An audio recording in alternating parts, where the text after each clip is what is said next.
Today we are taking a look at the South End Grounds in Boston. This ballpark was known by several names including Boston National League Baseball Park, the South End Grounds, the Walpole Street Grounds, Union Baseball Grounds, and Boston Baseball Grounds.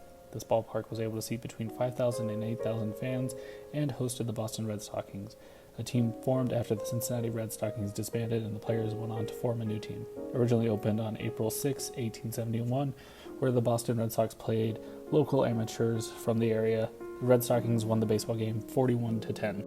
After the completion of the 1887 season, the original grandstands were torn down and replaced with double-decked grandstands that surrounded home plate. There was additional seating down the foul lines and bleachers in the outfield. The double-decked grandstands featured a covering that sported spires that echoed Victorian-era architecture cues. The first game was played in this newly renovated stadium on May 5, 1888. On May 15, 1894, the second South End Grounds fell to the fate of many other wooden structure stadiums of the time. A fire started and burned the ballpark and numerous other surrounding buildings to the ground. Some claim that the fire was started by some children burning debris during a Red Stockings game. Many blame the lack of proper hydrants on the facility for the fire being able to spread as much as it did. The third South End Grounds was built in the same location as the previous two South End Grounds ballparks, and the first game was played there on July 20, 1894. This new stadium lacked the seating and grandeur of its predecessor. Soon the success of the Boston teams created a need for a much larger ballpark to allow for the seating of more fans.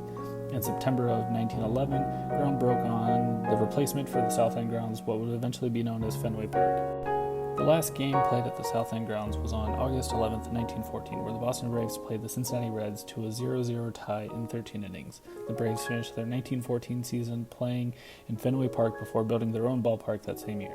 The South End Grounds was demolished later in 1914 and is now the site of a parking garage for Northeastern University and a station for the Massachusetts Bay Transit Authority.